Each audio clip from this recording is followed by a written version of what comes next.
This is the moment Adam Schiff asked the question no one in power wants to answer.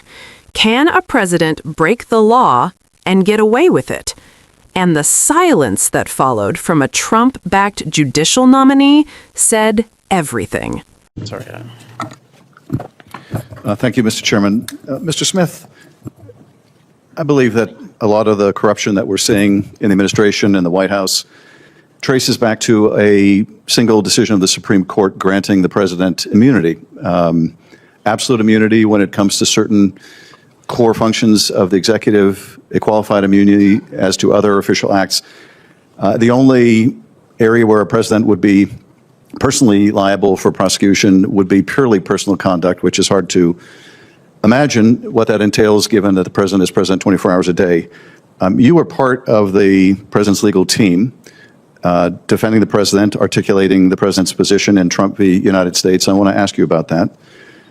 In the Court of Appeals, John Sauer, one of the counsel for the president, was asked by Court of Appeals Judge Pan in the D.C. Circuit whether under your theory of the case, his theory of the case, a president could order SEAL Team 6 to assassinate a political opponent and not be subject to prosecution for it. Sauer's answer was effectively, that's right. Unless he were impeached first, he would not be subject to prosecution. Is that your view as well? I think a similar question was also asked at the oral argument at the Supreme Court a few months later. I think the Supreme Court has now set forth a test in Trump versus United States that would address that hypothetical situation, which, based on my relationship, I might add, I think is outlandish, and I see no reason to think that that hypothetical would ever be a possibility. Well, so is it your view as well, as it was Mr. Sauer's, that yes, the president could assassinate a political opponent and not be prosecuted for it if his party won't impeach him in the Senate? I think Trump versus United States that you mentioned, Senator, now has addressed to some extent the impeachment judgment clause, and that is set forth in the opinion. It would be something that would be bound as precedent to apply if I was to address. With my hypothetical, what's your answer? The president orders SEAL Team 6 to kill his political opponent, one of them, maybe several, uses the military to do it, so it's within the scope of absolute immunity. Is it your view that he is not subject to prosecution for that if the members of his party will not impeach him?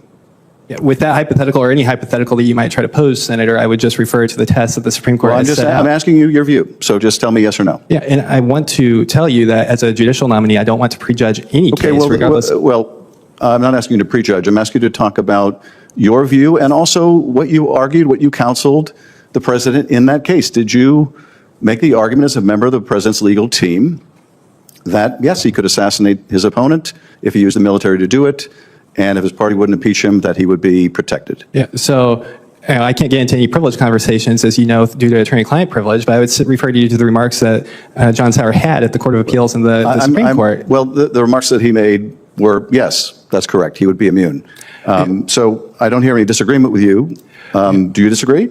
I would disagree with your characterization of how he responded to that question. I think he said it was outlandish, would not happen, and that there would be a process to hold someone like that accountable. And I think that the question from the judge was, if he were not impeached first, is that your position? And that was Sauer's position. It sounds like that is your position as well. Let me ask you about a different part of the court's opinion, that is that the only area where he's truly liable is purely personal conduct. So let me ask you this. If a president uses their official position to enrich themselves, is he immune, or is that purely personal? So Chief Justice Roberts asked a similar question at oral argument. I think counsel referred him to I'm asking you. Yeah, I want to refer you to the same place, the United States versus Brewster. Don't refer me, just answer the question. In your view, if the president enriches himself through his office, is he immune, or is that purely personal conduct? Yeah, so I think the United States versus Brewster decision said you're not answering my question. Let me ask you a different one, see if you'll answer that. If a president took bribes to change the country's policy in the Gulf, purely personal or subject to immunity? Brewster dealt with bribes, and in that case, the court said that a legislator could be prosecuted for bribery. We're not talking about a legislator, we're talking about the President of the United States, who has immunity now thanks to your work in part. So let me ask you another question. If a president demanded money from a media organization in order to approve a merger, immune or purely personal conduct, subject to prosecution? Every hypothetical situation will be addressed by the test in Trump versus United States on what type of immunity would apply. Yeah, so you're not going to answer the question. What if a president falsely arrested a sufficient number of senators such that he couldn't be impeached? Is there a remedy for that?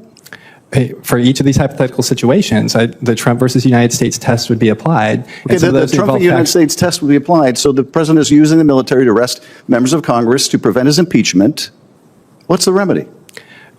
In each of these hypothetical scenarios, Senator, the remedy is... What's the remedy? The court would go through the different types of presidential power that might be at issue. There's a different test for absolute versus... He's passed the test. He's got immunity unless he's impeached. That's what the court has held. And he's not impeached because he can't be impeached, because he's arrested enough of the Senate to prevent his impeachment or even an impeachment proceeding. What's the remedy? So, Senator, as I've said, for each hypothetical scenario you're trying to present, the court would look at the different tests that the Trump versus United States would present. I'm just going to have to conclude here that you don't want to express your view on it, because I think it's a shocking view. I think it was a shocking view that John Sauer expressed in the Court of Appeals. I think it's a shocking view that you hold, that the president's authority is so profound that he basically is above and beyond the law, that there's no remedy for a president who would abuse his power the way we have already seen and I fear we'll see in the future. I think the Roberts Court will go down in history. That will be their legacy as having enabled the worst form of corruption we've ever seen in the Oval Office. And you'll be a part of the team that made that possible. I yield back. Thank you. I would point out the implication that Mr. Smith came. What you just watched is one of those rare moments in Washington where the conversation stops being theoretical and becomes dangerously real. Because Adam Schiff isn't asking abstract legal questions here. He's stress testing the boundaries of presidential power in a way that forces the truth out into the open, or at least exposes when someone is unwilling to say it out loud. At the center of this exchange is the fallout from Trump v. United States, a decision that fundamentally reshaped how we understand presidential accountability. The court introduced this idea that certain official acts of a president are protected by immunity. And that might sound technical at first, but Schiff is doing something very deliberate here. He's taking that legal theory and pushing it to its logical extreme to test whether there are any real limits left. Because here's the uncomfortable truth. Laws don't just exist for normal circumstances. They are designed to hold up under worst-case scenarios. That's why Schiff brings up hypotheticals, like using the military against political opponents or abusing power to avoid impeachment. Not because he believes those exact scenarios are likely tomorrow, but because if the law can't clearly prohibit them, then the guardrails of democracy are weaker than people think. What's striking in this exchange is not just the questions, it's the inability or refusal to answer them directly. The nominee repeatedly falls back on referring to the test established by the Supreme Court.